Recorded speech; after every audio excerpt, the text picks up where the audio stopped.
নমস্কার, আপনারা দেখছেন আভাস নিউজ। আপনাদের সঙ্গে রয়েছি আমি অর্পিতা। শুরু করছি সংবাদ। 7ই ডিসেম্বরের মধ্যে সরকারি জায়গা খালি করার নির্দেশ পূর্ত দপ্তরের। জাহালদা থেকে বেলদা পর্যন্ত রাজ্য সড়ক সম্প্রসারণের কাজ প্রায় শেষ পর্যায়ে। রাস্তা তৈরির জন্য সরকারি জায়গা বাড়ি বাড়ি খালি করলেও এখনও বেশ কিছু জায়গার প্রয়োজন, তাই এখনও যারা সরকারি জায়গা দখল করে রেখেছেন তাদেরকে 7ই ডিসেম্বরের মধ্যে সেই জায়গা খালি করার জন্য রবিবার পূর্ত দপ্তরের পক্ষ থেকে মাইক প্রচার করা হলো। উল্লেখ থাকে, রাস্তা সম্প্রসারণের জন্য জাহালদা থেকে প্রতিটি বাজার এক প্রকার পরিষ্কার হয়ে গেছে। ফের কিছু রাস্তার দুই দিকে বেশ কিছু দোকান থেকে গেছে, সেইগুলি পরিষ্কারের পাশাপাশি বেলদা বাসস্ট্যান্ড এলাকায় বারে বারে একটু একটু করে দোকানদারদের ভাঙতে বলায় তারা সেই মতো ভেঙেছেন। কিন্তু বর্তমানে রাস্তায় ডিভাইডার করার পরে দুই দিকে ফুটপাত ও ড্রেন না থাকায় রাস্তা তৈরিতে সমস্যা দেখা দিয়েছে। তাই আগের নির্দেশ মতো রাস্তার দুই দিকে ড্রেন টু ড্রেন পরিষ্কার করার কথা ভাবছে পূর্ত দপ্তর।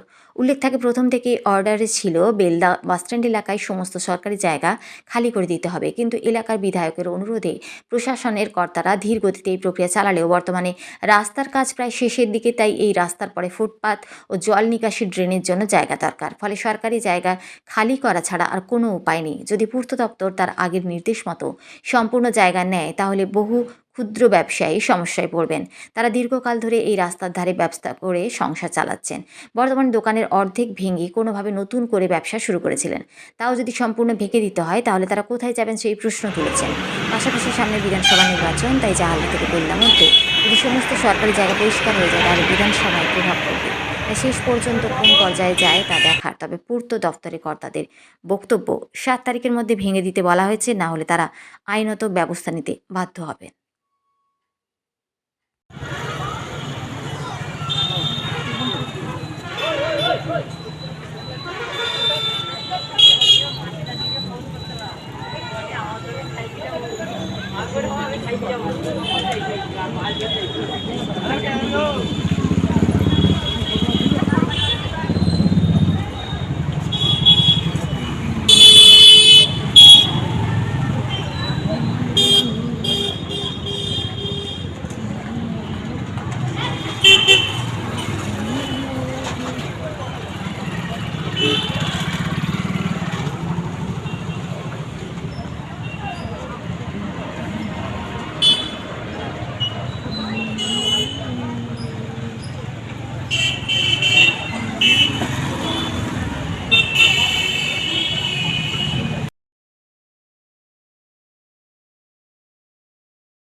ভ্যাটের দাবিতে পথ অবরোধ বিজেপির। অবিলম্বে বেলদা কালী মন্দির থেকে নোংরা আবর্জনা স্তূপ সরাতে হবে। এতদিন কেন ভ্যাট তৈরি হয়নি? বিধায়ক জবাব চাই, জবাব দাও, এই স্লোগান তুলে গলায় প্ল্যাকার্ড বেঁধে বেলদা শহরে মিছিল ও বেলদা কেশিয়ারি মোড়ে কিছুক্ষণ পথ অবরোধ করল বিজেপি। বিজেপির অফিসিয়াল গোষ্ঠী নয়, রমাপ্রসাদ গিরি, গৌরীশঙ্কর অধিকারীর নেতৃত্বে এই কর্মসূচি চলে। রমাপ্রসাদ গিরির বক্তব্য, বেলদাকে আবর্জনা মুক্ত করতে হবে। এতদিন কেন হয়নি তার জবাব দিতে হবে বিধায়ককে। যদিও শাসক দলের নেতাদের বক্তব্য, 5 বছর মেদিনীপুর লোকসভার সাংসদ ছিলেন তারই দলের প্রাক্তন রাজ্য সভাপতি দিলীপ ঘোষ। তিনি বেলদার জন্য কী করেছেন আর বর্তমানে বেলদায় কী হচ্ছে তা নেতার আগে খোঁজ খবর নিন, তারপরেই আন্দোলন করবেন। মানুষকে বোকা বানিয়ে এই ধরনের আন্দোলন করলে লাভ হবে না। গ্রাম পঞ্চায়েতের উপপ্রধান রবীন্দ্রনাথ অধিকারীর বক্তব্য, বিধায়ক নিজ উদ্যোগে রাজ্য সরকারের টাকায় সলিড ম্যানেজমেন্ট প্রজেক্টের কাজ দ্রুততার সঙ্গে চলছে। নেতারা গিয়ে জাতীয় সড়কের ধারে বারবেলিয়া মৌজায় গিয়ে দেখে আসতে পারেন। আবর্জনা মুক্ত বেলদা তো আমরা করব, তখন এই আবর্জনাগুলো এই বেলদায় আর থাকবে না বলে তিনি ক্ষোভ প্রকাশ করেন। বেলদায় একাধিক উন্নয়ন, অথচ বিজেপির নেতারা যে এলাকায় নির্বাচিত হয়েছেন, মানুষ যাকে দেখে নির্বাচিত করেছিল, তিনি এলাকার মানুষের জন্য কী কাজ করেছেন তার হিসাব নিয়ে রাস্তায় নেমে আন্দোলন করুন। এই তৃণমূল তার এলাকায় রাস্তা সহ নানা উন্নয়নের পরিকল্পনা গ্রহণ করেছে।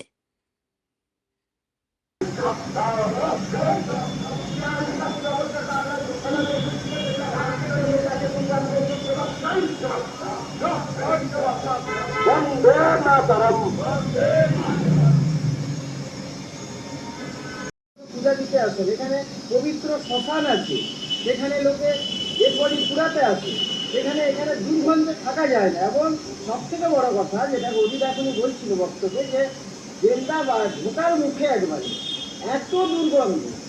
বেলদা তৃণমূল নেতারা, তার বিধায়ক বলেন বেলদাকে নাকি তিনি সাজিয়ে দিচ্ছেন, ঢোকার মুখে সবাই দুর্গন্ধে ভর্তি হয়ে যাবে। এটা যদি বেলদা সাজানো হয় তাহলে বলবো এরকম অপদার্থ সরকার থাকার থেকে না থাকাই ভালো। শুনুন, ভ্যাট প্রত্যেকবারে এখানকার সবাই বলে, তৃণমূলের নেতারা, যে ভ্যাট সমস্যার সমাধান করে দিলাম, কিন্তু সমস্যা ভোটের সময় বলে ভোট পেরিয়ে গেলে ওদের আর দেখা পাওয়া যায় না, ওনারা আর আসেন। তো দীর্ঘদিন চলছে, বিজেপি আগেও প্রতিবাদ করেছে, কালকে আমরা করতে চেয়েছিলাম, ওসির অনুরোধে, প্রশাসনের অনুরোধে কালকে স্টপ রাখা হয়েছে, আজকে আমরা আবার প্রতিটি অবরোধ করেছি, আগামী দিনে আবার আসছে বৃহত্তর আন্দোলন করতে, কিন্তু এর সমস্যার সমাধান হচ্ছে না। ঘোলাজলে মাছ ধরতে ওস্তাদ 34 বছরের বাম কিছুই করেনি বেলদার উন্নয়নের ব্যাপারে, আর বিজেপি তার মানে রামের পর বাম, বামের পর রাম, রাম সেই একই কথা, ঘোলাজলে মাছ ধরছে, উদ্যোগ তো কিছুই নেই। 4 বছর পশ্চিমবাংলাকে টাকা কেন্দ্রীয় সরকার তার সমস্ত পাওনা গন্ডা দেয়নি।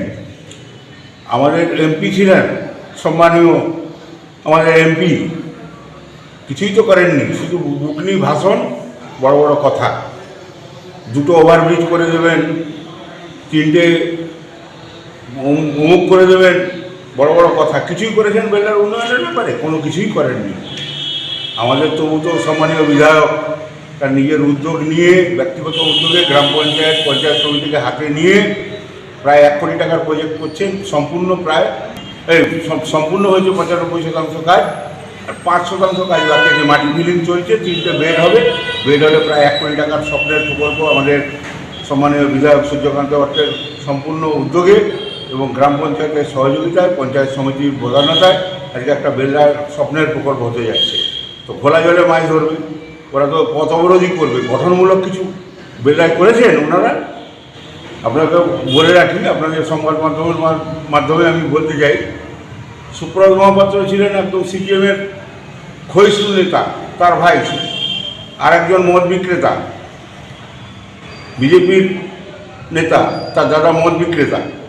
সেই সমস্ত ভুইফোড় নেতারা এসে বেলদার লোককে উত্তপ্ত করছে। আরেকজন কংগ্রেসি ঘরানার লোক, যার বাবা চিরদিন কংগ্রেসি করলেন, হঠাৎ করে তার ছেলে বিজেপির মানে একদম বড় নেতা, তৃণমূলের উচ্ছিষ্টকে আজকে বড় বড় বাইক দিচ্ছে, ভাষণ দিচ্ছে। কী গঠনমূলক কাজ করেছেন? কোনো প্রস্তাব দিয়েছেন? বিরোধী দলনেতা আমাদের গৌরীশঙ্কর অধিকারী কোনোদিন পঞ্চায়েত মিটিংয়ে যান? গ্রাম পঞ্চায়েতে কোনো প্রস্তাব দেন?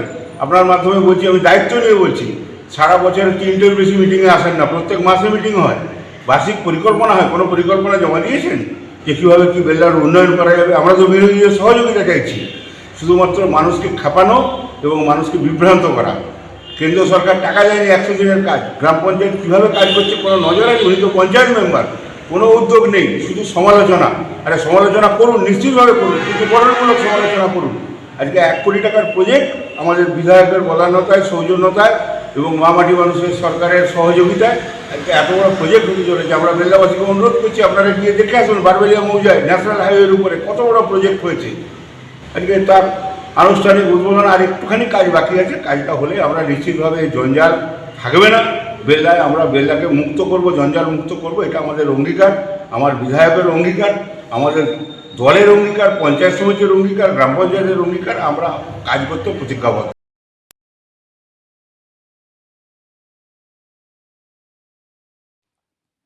কেন্দ্র সরকারের মিথ্যাচার ও এসআইআরের নামে সাধারণ মানুষের হয়রানির প্রতিবাদে বাঁধো জোট কর্মসূচি নিল যুব তৃণমূল কংগ্রেস। ঝাড়গ্রাম জেলার জামবনি ব্লকের 9 নম্বর অঞ্চল ভাতুর গ্রামে প্রতিবাদ র্যালি ও জনসভার আয়োজন করা হয় যুব তৃণমূল কংগ্রেসের পক্ষ থেকে। এই কর্মসূচিতে উপস্থিত ছিলেন বিনপুর বিধানসভার বিধায়ক দেবনাথ হাঁসদা, জামবনি ব্লকের যুব তৃণমূল কংগ্রেসের সভাপতি হিমাংশু দাও ও অন্যান্য তৃণমূল কংগ্রেসের নেতৃত্বরা। এই কর্মসূচির মধ্য দিয়ে বিনপুর বিধানসভার বিধায়ক দেবনাথ হাঁসদা জানান, কেন্দ্র সরকার যেভাবে সাধারণ মানুষকে বঞ্চনার মধ্য দিয়ে হয়রানি করছে, তার প্রতিবাদে আগামী দিনে বিভিন্ন আন্দোলনে নামবে বাংলার মানুষ। আর সেই আন্দোলনের প্রধান নেত্রী হিসেবে দেখতে পাওয়া যাবে বাংলার মুখ্যমন্ত্রী মমতা বন্দ্যোপাধ্যায়কে। আজকের কর্মসূচিতে তৃণমূল কংগ্রেসের সমর্থকদের ভিড় ছিল চোখে পড়ার মতো। বিনপুর বিধানসভার বিধায়কের বক্তব্য শুনে খুশি এলাকার সাধারণ মানুষ। দিতে হবে, কারণ আজকে আপনি স্বরাষ্ট্রমন্ত্রী, বিজেপি সরকার ক্ষমতায় আছে। আজকে সব থেকে ভারতবর্ষে 78তম বছর স্বাধীনতা হওয়ার পর আজকে সব থেকে মন্দির মসজিদের জন্য আজকে লড়াই হচ্ছে। তাই আজকে আমাদের বলার, আজকে যেভাবে ভারতবর্ষ ক্ষমতা শাসন করছে বিজেপি 200 বছর থাকার পরে হিন্দু মুসলিমের মধ্যে এত লড়াই ছিল না, সেদিন খিদা ছিল, আজকে খিদা নেই, কিন্তু হিন্দু আর মুসলিমের মধ্যে আজকে লড়াইটা বেড়ে দিচ্ছে। আজকে সেই জায়গায় আপনাদেরকে উপলব্ধি করতে হবে। আজকে গণতন্ত্র আজকে বিপন্ন জায়গায় গেছে, আজকে প্রশাসন সহ বিচার ব্যবস্থা আজকে বিপন্ন জায়গায় গেছে। সেই জায়গায় আমাদেরকে উদ্ধার করতে হবে গণতন্ত্রের মধ্যে দিয়ে। আর গণতন্ত্রের মধ্যে দিয়ে করতে গেলে বাংলার মাটি অগ্নিকন্যা সব থেকে সেরা আছে, তিনি প্রতিনিয়ত প্রতিবাদ করেছেন এবং প্রমাণ করেছেন কেন্দ্র সরকার যা যা সিদ্ধান্ত নিয়েছেন সে সিদ্ধান্ত ভুল। আজকে মানুষ সেটা বুঝতে পারছে, তাই মমতা বন্দ্যোপাধ্যায় অনেক আগে বুঝেছেন যে এসআইয়ের মাধ্যমে দিতে হবে, কারণ আজকে আপনি স্বরাষ্ট্র মন্ত্রী বিজেপি সরকার ক্ষমতায় আছে। আজকে সব থেকে ভারতবর্ষে ৭৮তম বছর স্বাধীনতা হওয়ার পর আজকে সব থেকে মন্দির মসজিদের জন্য আজকে লড়াই হচ্ছে। তাই আজকে আমাদের বলার, আজকে যেভাবে ভারতবর্ষ ক্ষমতা শাসন করছে বিজেপি ২০০ বছর থাকার পরে হিন্দু মুসলিমের মধ্যে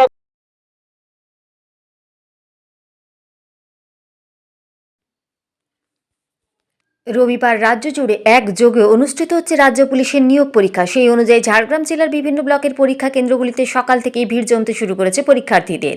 শুধুমাত্র ঝাড়গ্রাম থানার অধীনে রয়েছে মোট ২০টি পরীক্ষা কেন্দ্র, যেখানে সকাল থেকে টান নিরাপত্তার মধ্যেই পরীক্ষার প্রস্তুতি চলছে। জেলা প্রশাসন সূত্রে জানা গেছে, এবছর ঝাড়গ্রাম জেলায় প্রায় ২০,০০০ পরীক্ষার্থী পরীক্ষা দেবে। পরীক্ষার্থীদের প্রবেশের আগে সতর্কতার সঙ্গে প্রপার চেকিং করা হচ্ছে। নিরাপত্তা নিশ্চিত করতে পর্যাপ্ত পুলিশ মোতায়েন করা হয়েছে প্রতিটি কেন্দ্রে। ঝাড়গ্রাম রাজ কলেজ এবং বিনপুর হাইস্কুল সহ একাধিক কেন্দ্র পরিদর্শন করে দেখা যায় পরীক্ষার্থীরা সময়ের আগেই লাইনে দাঁড়িয়ে যাচ্ছেন। দায়িত্বপ্রাপ্ত পুলিশ কর্মীরা শৃঙ্খলা বজায় রেখে পরীক্ষার্থীদের ভেতরে প্রবেশ করাচ্ছেন। গোটা এলাকা জুড়ে রয়েছে কড়া নজরদারি। পরীক্ষা শান্তিপূর্ণভাবে সম্পন্ন করার লক্ষ্যে প্রশাসন ও পুলিশের তৎপরতা চোখে পড়ার মতো।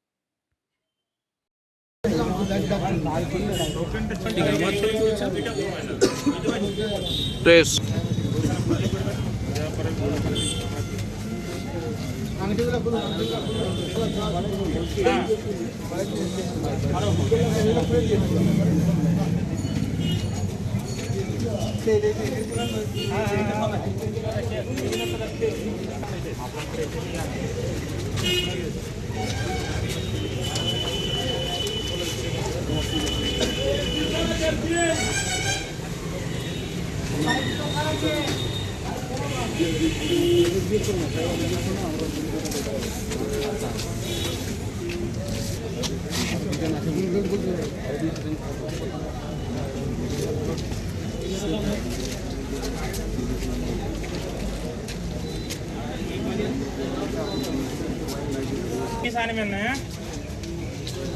डॉक्टर इतनी दिया हॉस्पिटल जाती है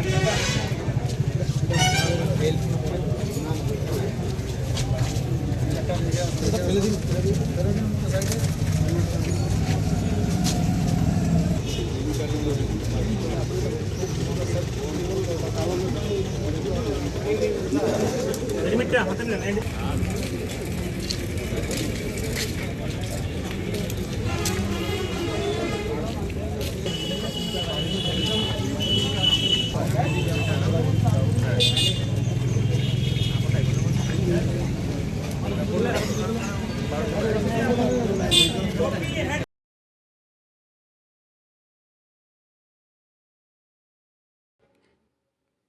জাগো নারী জাগো বন্যী শেখার আহ্বানে নারীর মর্যাদা রক্ষায় অঙ্গীকার যাত্রা অনুষ্ঠিত হবে আগামী ৯ থেকে ১৬ ডিসেম্বর। সারা পশ্চিমবাংলার ৪টি প্রান্ত থেকে হাজার হাজার মানুষের অঙ্গীকার যাত্রা শুরু হবে। কোচবিহার, পুরুলিয়া, কাকদ্বীপ ও ঝাড়গ্রাম থেকে কেন্দ্রীয় মিছিল গিয়ে মিলিত হবে আগামী ১৬ ডিসেম্বর দামিনী দিবসে কলকাতার কলেজ স্কোয়ারে বিদ্যাসাগর মূর্তির পাদদেশে। সেই কর্মসূচিকে সফল করার আহ্বান জানিয়ে রবিবার জাগো নারী জাগো বন্যী শিখা বেলদা জোনালের অভ্যর্থনা কমিটির পক্ষ থেকে একটি সাংবাদিক বৈঠক অনুষ্ঠিত হয়। এই বৈঠকে অভ্যর্থনা সমিতির সম্পাদক সভাপতি সহ অন্যান্য অতিথিবৃন্দ জানান, গভীর এক সংকটের কালো ছায়া অবতীর্ণ হয়েছে এই সমগ্র সমাজ, যেখানে নারীর অবমাননা, লাঞ্ছনা নিত্যদিনের ঘটনা। ৮ থেকে ৮০ সর্বস্তরের মহিলারা আজকে লাঞ্ছিতা, নিগৃহীতা এবং ধর্ষিতা হচ্ছেন। নারীকে তার প্রাপ্য মর্যাদা সম্মান দেওয়ার লক্ষ্যেই গ্রাম, শহর, নগর, বন্দর, রাজপথ অনুরণিত করে নারী নির্যাতনের বিরুদ্ধে ন্যায় বিচারের দাবিতে অঙ্গীকার যাত্রার সমাপনী সমাবেশ অনুষ্ঠিত হবে ১৬ ডিসেম্বর কলকাতাতে। আগামী ১০ই ডিসেম্বর বেলদা জোনের ৫টি ব্লকের মহিলাদের পদযাত্রা ও সাংস্কৃতিক কর্মসূচি অনুষ্ঠিত হবে। বেলদা শহরে এই কর্মসূচিকে সফল করার জন্য সর্বস্তরের মানুষের কাছে আমরা আহ্বান জানাচ্ছি, আসুন মহিলাদের মর্যাদা রক্ষার অঙ্গীকারে আমরা নিজেদেরকে সামিল করি। আর যাতে আমাদের রাজ্যে আর কোনো অভয়ার ঘটনা না ঘটে, তার বিরুদ্ধে দুর্বার সামাজিক আন্দোলন গড়ে তুলি।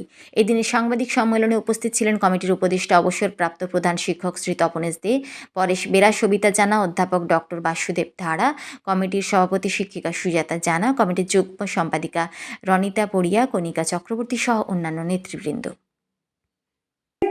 এবং অপরাধীদের শাস্তির দাবিতে এই অঙ্গীকার যাত্রা আগামী 9 থেকে 16 ডিসেম্বর গোটা পশ্চিমবঙ্গে 4টি প্রান্ত থেকে শুরু হচ্ছে। কোচবিহার থেকে একটি র্যালি আসবে, মহিলারা বিভিন্ন মূল রুট ধরে তারা মূল শহরগুলোতে প্রতিবাদ কর্মসূচি, সাংস্কৃতিক অনুষ্ঠান, প্রগতিশীল চিন্তা তারা বহন করে নিয়ে আসবেন। আরেকটি যাত্রা শুরু হবে পুরুলিয়া থেকে, তারাও একইভাবে একটা রুট ধরে মূল শহরগুলোর মধ্য দিয়ে আসবেন এইভাবে। আরেকটা যাত্রা শুরু হবে ঝাড়গ্রাম থেকে, সেই যাত্রা মেদিনীপুর আসবে, 11 তারিখ শুরু হবে।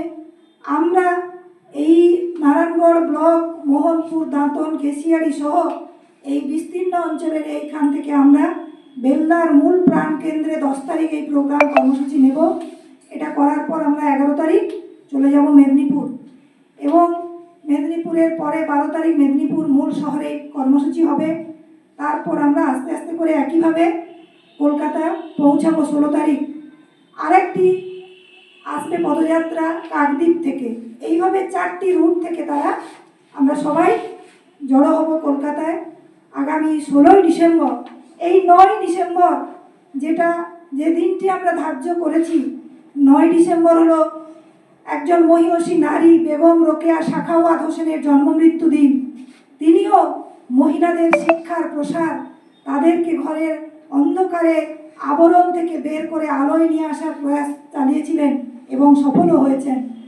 তার সেই জন্মমৃত্যু দিন থেকে আগামী 16 ডিসেম্বর, যে দিনটি দিল্লির দামিনী প্যারামেডিক্যাল ছাত্রী দিল্লির রাজপথে আক্রান্ত হয়েছিল, এই দিনটি পর্যন্ত আমরা এই অঙ্গীকার যাত্রা যে 16 তারিখে আমাদের শেষ হয়ে যাবে তা নয়। অঙ্গীকার যাত্রা আমরা অঙ্গীকার করলাম, যাত্রা শুরু করলাম, আমাদের পথ চলা শুরু হলো। এই সমাজ ব্যবস্থাকে সুন্দর করে যতদিন না আমরা গড়ে তুলতে পারি, আগামী প্রজন্মকে যাতে সুন্দর একটা সমাজ ব্যবস্থা উপহার দিতে না পারি, ততদিন আমাদের এই অঙ্গীকার, আমরা যতদিন বেঁচে থাকবো সেই জীবনভর আমরা এই অঙ্গীকার করলাম। এই অঙ্গীকার যাত্রা আমাদের শুরু হলো, এই কর্মসূচি আমাদের।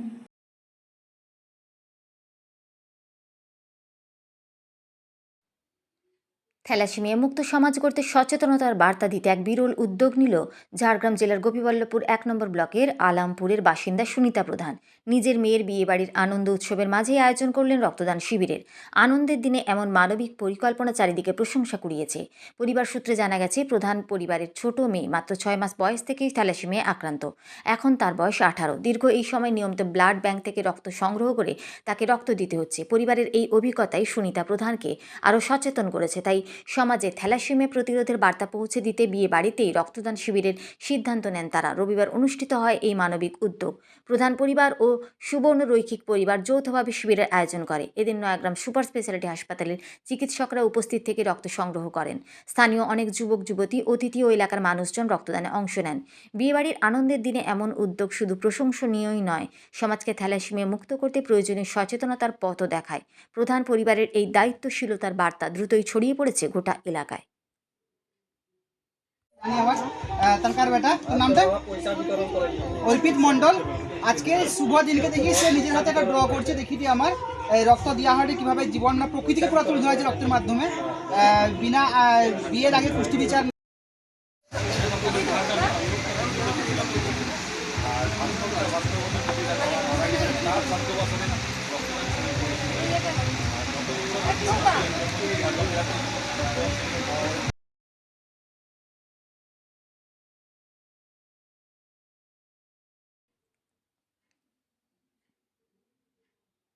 ভারতবর্ষের কিংবদন্তি ফুটবলার গোষ্ঠ পাল স্মৃতি নকআউট দুদিনের ফুটবল প্রতিযোগিতা সম্পন্ন হলো রবিবার।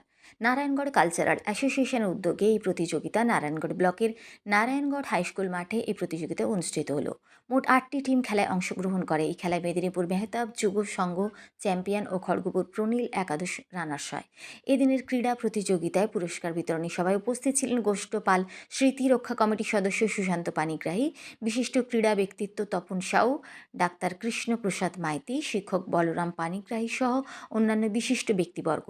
নারায়ণগড় কালচারাল কালচারাল অ্যাসোসিয়েশনের সম্পাদক খোকন খাটুয়া জানান, 16 বছর ধরে এই খেলার আমরা আয়োজন করে আসি। বর্তমানে নারায়ণগড়ের মাঠকে বাঁচানোর জন্য আমরা অঙ্গীকারবদ্ধ হচ্ছি। যুবকদের মাঠমুখী করাই আমাদের লক্ষ্য, কিন্তু কিছু অসাধু ব্যক্তি প্রত্যেক দিন মাঠে বসে মদ্যপান করে মাঠের পরিবেশ নষ্ট করছেন। সমস্ত প্রতিকূলতাকে জয় করে আমরা এই প্রতিযোগিতা চালিয়ে যাব।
টাকার কথা আমি ধরলাম না এবং ওভারঅল জানলো তার নাম।